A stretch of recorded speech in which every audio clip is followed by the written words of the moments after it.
ਇਹ ਬੱਚੇ ਨੇ ਪੋਤਰੀਆਂ ਪੋਤਰੇ ਨੇ ਮੇਰੇ ਛੋਟੇ ਛੋਟੇ 8 ਬੱਚੇ ਨੇ। ਨੌ ਮੇਰੀ ਚਲੀ ਗਈ ਬੱਚੇ ਛੱਡ ਕੇ। ਤੇ ਬਹੁਤ ਮੁਸ਼ਕਲ ਗੁਜ਼ਾਰਾ ਹੁੰਦਾ ਸਾਡਾ। ਬੱਚੇ ਵੀ ਬਿਮਾਰ ਨੇ, ਬੋਲਦੇ ਵੀ ਨਹੀਂ ਹੈ, ਗੁੰਗੇ ਨੇ ਬੱਚੇ। ਬਾਕੀ ਛੋਟੇ ਨੇ ਉਹ ਸਹੀ ਨੇ, ਉਹ ਵੀ ਬਿਮਾਰ ਸ਼ਮਾਰ ਹੀ ਰਹਿੰਦੇ ਨੇ 24 ਘੰਟੇ ਦੇ। ਕਦੀ ਦਵਾਈ ਲਿਆਉਂਦੇ ਹਾਂ, ਕਦੀ ਫਿਰ ਦੂਸਰੇ ਦੀ ਲਿਆਉਂਦੇ ਹਾਂ। ਤੇ ਬਹੁਤ ਗਰੀਬ ਆ ਅਸੀਂ। ਮਿਹਰਬਾਨੀ ਹੈ ਤੁਹਾਡੀ। ਰੇਹੜੀ ਬੰਦਾ ਬੇਟਾ ਮੇਰਾ ਤੇ ਉਹ ਮਜ਼ਦੂਰੀ ਕਰਦਾ ਹੈ। ਕਦੀ ਲੱਗ ਜਾਂਦੀ ਹਵਾਈ ਰੋਜ਼ੀ ਹੈ, ਕਦੀ ਮਿਲ ਜਾਂਦਾ, ਕਦੀ ਨਹੀਂ ਵੀ ਮਿਲਦਾ ਹੈਗਾ। ਛੋਟੇ ਛੋਟੇ ਬੱਚੇ ਨੇ ਪਾਲਣੇ ਬੜੀ ਮੁਸ਼ਕਲ ਹੋਈ। ਦਵਾਈਆਂ ਹੀ ਨਹੀਂ ਪੂਰੀਆਂ ਹੁੰਦੀਆਂ। 3 ਬੱਚੇ ਨੇ, ਸਾਈਂ ਲੋਕ ਨੇ, ਬੋਲਦੇ ਕੁੰਦੇ ਵੀ ਨਹੀਂ ਹੈ। ਇਹਨਾਂ ਦੀਆਂ ਬਿਮਾਰ ਹੀ ਰਹਿੰਦੇ ਨੇ। ਦਵਾਈਆਂ ਲੈਣ ਤੇ ਖਰਚਾ ਹੀ ਨਹੀਂ ਪੂਰਾ ਹੁੰਦਾ ਇਹਨਾਂ ਦਾ। ਕੀ ਕਰੀਏ?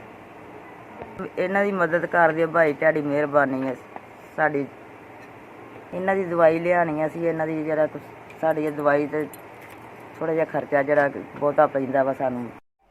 ਅੱਲਾ ਉਹਦਾ ਭਲਾ ਕਰੇ। ਜਿਹਨੇ ਵੀ ਮੇਰੀ ਮਦਦ ਕੀਤੀ, ਇਹਨਾਂ ਬੱਚਿਆਂ ਮਾਸੂਮਾਂ ਦੀ ਮਦਦ ਕੀਤੀ, ਅੱਲਾ ਉਹਦੇ ਬੱਚਿਆਂ ਦੀ ਤੰਦਰੁਸਤੀ ਦੇਵੇ, ਉਹਦੇ ਮੀਆਂ ਦੀ ਤੰਦਰੁਸਤੀ ਦੇਵੇ। ਅੱਲਾ ਉਹਨੂੰ ਇਹਨਾਂ ਦਾ ਬਹੁਤ ਦੇਵੇ।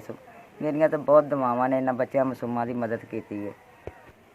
ਅੱਲਾ ਉਹਨਾਂ ਨੂੰ ਨਾ ਅੱਲਾ ਬਹੁਤ ਦੇਵੇ। ਸੋ ਮੈਂ ਇਹਨਾਂ ਦੀ ਦਵਾਈ ਲਿਆਵਾਂਗੀ ਬੱਚਿਆਂ ਦੀ। ਜਿੰਨਾ ਵੀ 6000 ਰੁਪਇਆ ਦਿੱਤਾ ਹੈ, ਅੱਲਾ ਉਹਨਾਂ ਨੂੰ ਇੰਨਾ ਦੇ, ਬਹੁਤ ਜ਼ਿਆਦਾ ਦੇ। ਅਸੀਂ ਇਹਨਾਂ ਦੀ ਫਿਰ ਕੋਈ ਕੱਪੜਾ ਜੁੱਤੀ ਕੱਪੜੇ ਵੀ ਲਿਆਵਾਂਗੀ ਇਹਨਾਂ ਦੀਆਂ ਦਵਾਈਆਂ ਪੂਰੀਆਂ ਕਰਕੇ। ਜਿੰਨਾ ਵੀ 6000 ਰੁਪਇਆ ਦਿੱਤਾ ਹੈ, ਬਹੁਤ ਬਹੁਤ ਉਹਨਾਂ ਦਾ ਮਿਹਰਬਾਨੀ। ਇਹਨਾਂ ਮਾਸੂਮਾਂ ਦੀ ਮਦਦ ਕੀਤੀ ਹੈ। ਮੇਰੇ ਪੋਤਰੀਆਂ ਪੋਤਰਿਆਂ ਦੇ ਸਿਰ 'ਤੇ ਹੱਥ ਰੱਖਿਆ। ਅੱਲਾ ਉਹਨਾਂ ਨੂੰ ਸਿਹਤ ਦੇਵੇ, ਅੱਲਾ ਉਹਨਾਂ ਨੂੰ ਤੰਦਰੁਸਤੀ ਦੇਵੇ। ਨਹੀਂ ਸੀ ਜਿਨ੍ਹਾਂ ਨੇ ਵੀ ਇਹਨਾਂ ਬੱਚਿਆਂ ਦਾ ਖਿਆਲ ਕੀਤਾ ਹੈ। ਅੱਲਾ ਉਹਨਾਂ ਨੂੰ ਖੁਸ਼ ਰੱਖੇ, ਅੱਲਾ ਉਹਨਾਂ ਨੂੰ ਆਬਾਦ ਰੱਖੇ। ਜਿਨ੍ਹਾਂ ਨੇ ਇਹਨਾਂ ਮਾਸੂਮਾਂ ਬੱਚਿਆਂ ਦੀ ਮਦਦ ਕੀਤੀ ਹੈ, ਅੱਲਾ ਉਹਨਾਂ ਨੂੰ ਜੋ ਵੀ ਜਿਹੜੇ ਵੀ ਹੈ ਨੇ, ਅੱਲਾ ਉਹਨਾਂ ਨੂੰ ਬਹੁਤ ਬਹੁਤ ਦੇਵੇ। ਸੋ ਅੱਲਾ ਉਹਨਾਂ ਨੂੰ ਤੰਦਰੁਸਤੀ ਦੇਵੇ। ਐਸ ਵੀ ਐਸ ਤੁਹਾਡੀ ਮਿਹਰਬਾਨੀ। ਮਦਦ ਤੁਸੀਂ ਸਾਡੇ ਤੱਕ